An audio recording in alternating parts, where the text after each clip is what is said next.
लोकतंत्र तभी मजबूत रह सकता है जब सब लोग मतदान करें। लोकतंत्र में अगर मतदान नहीं होता है, कम मतदान होता है, तो जन भावनाओं का सही प्रदर्शन नहीं होता। जन भावनाओं का सही प्रदर्शन हो, इसके लिए ज़रूरी है सब लोग मतदान करें। सब लोग मतदान करेंगे, लोकतंत्र मजबूत होगा। जिस आज़ादी और लोकतंत्र के लिए हमारे देश के स्वाधीनता सेनानियों ने अपनी जान की कुर्बानियाँ दी हैं, लंबे समय तक तकलीफ झेली, दुख झेले हैं, जुल्म सहे हैं, उनको सच्ची श्रद्धांजलि यही है कि हम लोकतंत्र को मजबूत करें, अपना मतदान करें। और जिसने ये अधिकार दिया, सबसे पहला जो चुनाव हुआ 1952 में, उसमें आपको हर व्यक्ति को अधिकार दिया कि जो भी 25 पहले तो शायद 21 था, बाद में 18 हो गया। 18 साल के ऊपर के लड़के या लड़की को जो है वो वोटिंग का राइट दिया, जिससे लोकतंत्र मजबूत हो। तो ये बहुत बेहतरीन तरीका है। 5 साल में एक बार आता है, लेकिन आदमी 5 साल की सेवाएं देख करके जो है वो अपने आदमी को चुनता है, अपने जनप्रतिनिधि को चुनता है। क्या लगता है सब कैसे परिणाम रहने वाले कांग्रेस को लेकर किस तरीके का रुझान रहने वाले? कांग्रेस की सरकार बन रही है राजस्थान में, कहीं कोई दिक्कत ही नहीं है, कहीं दिक्कत नहीं है। फुल मेजोरिटी से बन रही है कांग्रेस की सरकार। विकास का एजेंडा लेकर के आप जनता के बीच में रहे और विकास के साथ साथ मतदाताओं की समस्याओं को दूर करने के लिए भी काम करता रहा हूँ और आगे भी करूँगा। कोटा का मतदाता साहब उत्तर का विकास को लगता है विकास के साथ जाएगा।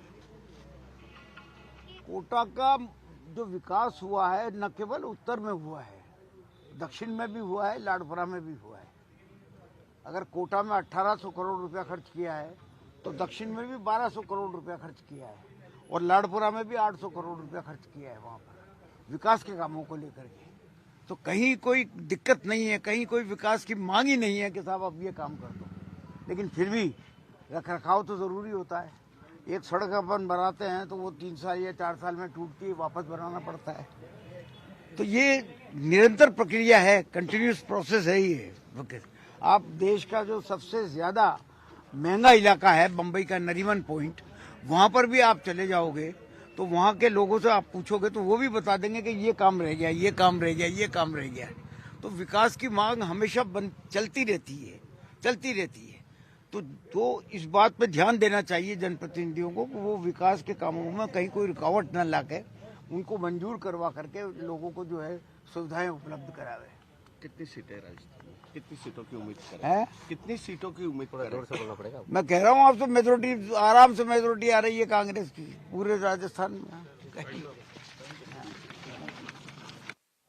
देखिए, मेजॉरिटी आ रही है राजस्थान में कांग्रेस की। शांति धारीवाल को आपने सुना कांग्रेस सरकार के विकास कार्यों का जिक्र करते हुए, और इसके साथ ही वो कह रहे हैं कि कांग्रेस विकास के नाम पर आएगी। और इसी बीच में इससे पहले आपने सुना तमाम नेताओं की प्रतिक्रिया आ रही है, और इन प्रतिक्रियाओं के बीच में कांग्रेस की जीत का दावा एक तरफ हो रहा है तो दूसरी तरफ बीजेपी की पुरजोर कोशिश भी नजर आई। आकाश यादव जी, अब आप अपनी बात पूरी कर लीजिए। हालांकि देखिए, प्रतिक्रियाएं बीच बीच में आती रहेंगी तो हो सकता है मुझे आपको रोकना पड़े सर। बिल्कुल, हमारे जितने भी नेताओं की आप प्रतिक्रिया बता रहे हैं वो कॉन्फिडेंस बता रहा है कि मेजोरिटी से हम लोग वहां जीतने जा रहे हैं। मैं आपको बता दूं कि जो सबसे, मैं आरोग्य की बात कर रहा था, हेल्थ की बात कर रहा था, राइट टू हेल्थ की 50 लाख की गारंटी कोई स्टेट में नहीं है हिंदुस्तान में, सिर्फ राजस्थान देने जा रहा है। मैं आपको बता दूं कि जो स्वामीनाथन आयोग की सबसे बड़ी बात थी, हमारे किसान भाई पूरे दिल्ली के अंदर आंदोलन कर रहे थे, 700 किसान भाई शहीद हुए। जो एमएसपी था उसको कानूनन गारंटी देने जा रही है राजस्थान की गवर्नमेंट। मैं आपको बता दूं, ओल्ड पेंशन स्कीम में हम लोग कानूनन गारंटी दे रहे हैं। हम लोग झूठे वादे नहीं कर रहे, जुमलेबाजी करने का जो मोदी जी का ये है वो हम लोग नहीं करने जा रहे। आदरणीय राहुल जी गांधी ने हिंदुस्तान के अंदर जितने भी स्टेटों में कांग्रेस आई है, जो मैनिफेस्टो में वादे किए थे वो पहले कैबिनेट में पूरा करने का काम राहुल जी ने किया है।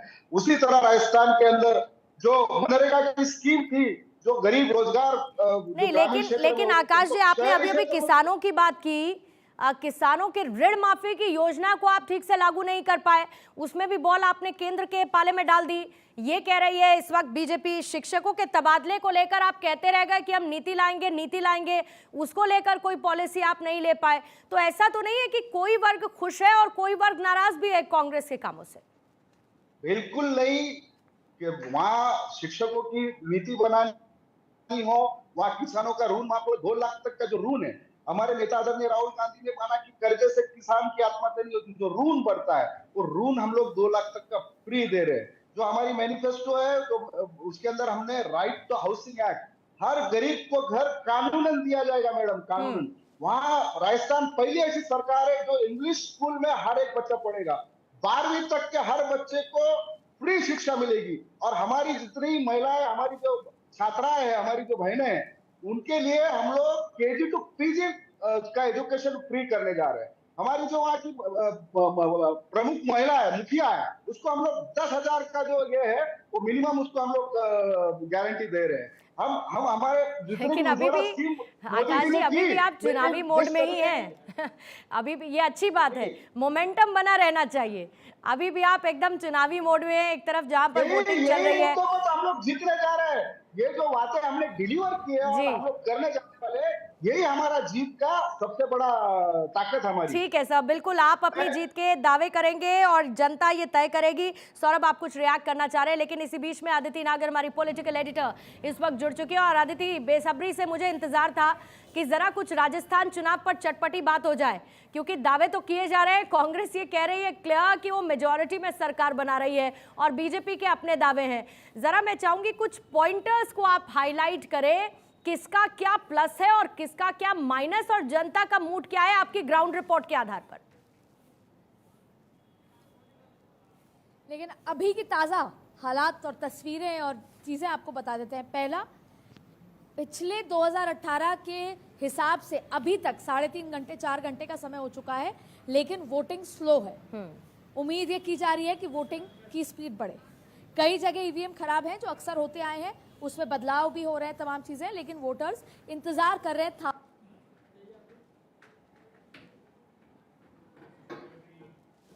को लेकर बहिष्कार करे, जिसको लेकर एसडीएम तहसीलदार उनके पास पहुंचे। यहाँ तक कि बूथ मैनेजमेंट और तमाम जो पन्ना प्रमुख हैं वो भी पार्टियों से पहुंचे, उनको समझाने के लिए समझाइश चल रही है। तीसरी बात है, काफी सारे दिग्गजों ने वोट कर दिया है। अशोक गहलोत, सचिन पायलट, दिया कुमारी, राज्यवर्धन सिंह राठौड़, वसुंधरा राजे, शांति धारीवाल, ऐसे तमाम नेता हैं जिन्होंने अपना वोट कास्ट कर दिया है, उस अपील के साथ कि वोट करें और योजनाओं पे करें। गारंटी वर्सेस गारंटी में सब अपनी बात कर रहे हैं। अब बात करते हैं, सचिन पायलट कह रहे हैं कि अब आज जैसे ही चुनाव थमेगा मैं कल आराम करूंगा, सोऊंगा, लंबे समय से अच्छे से नींद नहीं ली है। वहीं अशोक गहलोत ने वोट करते ही विक्ट्री का साइन दिखाया। वसुंधरा राजे आज अपने पूरे परिवार के साथ और फर्स्ट टाइम वोटर अपने पोते के साथ भी नजर आई। ये तमाम तस्वीरें आपने भी दिखाई होंगी पूर्णिमा।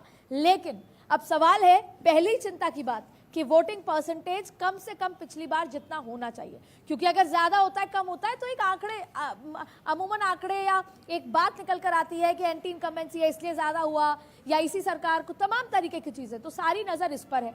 अभी नजर ये भी है कि कई जगह 3 ऐसी घटनाएं हो गई है जहां पर जो पोलिंग बूथ पे किसी को हार्ट अटैक आ गया, कोई महिला बीमार हो गई, तमाम ऐसी खबरें भी निकल कर आई हैं। लेकिन इस बीच में लगातार ये प्रयास चल रहा है कि, और आज क्या है दरअसल पूर्णिमा, मैं जयपुर में हूं और ये कहना कि वो पार्टी की क्या स्थिति है, ये पार्टी क्या स्थिति है, कई बार जो एडवाइस होती है कि ये आप ना बोलें, क्योंकि आज के दिन चुनाव प्रचार या किसी भी तरह की चीज नहीं होनी चाहिए। लेकिन दोनों ही पार्टियां अपने आप का वोट करने के बाद, बड़े दिग्गज नेता जो इन्फ्लुएंस करते हैं, वो ये बात कह रहे हैं कि निश्चित तौर पे हमारी सरकार वापस आएगी। तो दोनों ही पार्टियों से एक कॉमन सवाल हो रहा है कि मुख्यमंत्री कौन।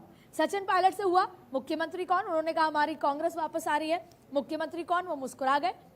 वैभव गहलोत से पूछा गया, उन्होंने कहा आलाकमान तय करेंगे। वैसे ही वसुंधरा राजे, गजेंद्र सिंह शेखावत, राज्यवर्धन सिंह राठौड़ से भी यही सवाल हो रहा है कि अगर आपकी सरकार आ रही है, आप आश्वस्त हैं, तो मुख्यमंत्री कौन। तो अभी तो परत दर परत तमाम चीजें हो रही हैं, लेकिन आखिरी तक देखिए, भारतीय जनता पार्टी की एक बात की तारीफ हमेशा होती है, स्ट्रैटेजी मैनेजमेंट। पन्ना प्रमुख लगातार घरों से वोटर को निकाल रहे हैं और वो पोलिंग बूथ तक लेकर जा रहे हैं। हालांकि कल भी वीडियो कॉन्फ्रेंसिंग के माध्यम से ये तमाम चीजें हुई कांग्रेस पे भी, कि आप कैसे घरों से अपने वोटर को लेके जाएंगे। तो ये तैयारी चल रही है और हर बड़ा नेता, खास तौर पे गजेंद्र सिंह शेखावत हो, क्योंकि उनको अमित शाह को रिपोर्टिंग करनी है, वहीं अशोक गहलोत वो हर बार पता कर रहे हैं कि इस इलाके में कितनी वोटिंग परसेंटेज हुई इस इलाके में। तो लगभग अगर पूरे राजस्थान की बात करें तो 9 से 10%, 11% तक, यानी अगर एवरेज बात करें तो 12% से ज्यादा वोटिंग पूरी हो चुकी है, एवरेज की बात करें। लेकिन उम्मीद यही है कि वोटिंग परसेंटेज बढ़ना चाहिए। काफी धीमी गति से वोटिंग परसेंटेज चल रहा है। लेकिन दूसरी तरफ आपने थोड़ी देर पहले कहा कि आज आप जयपुर में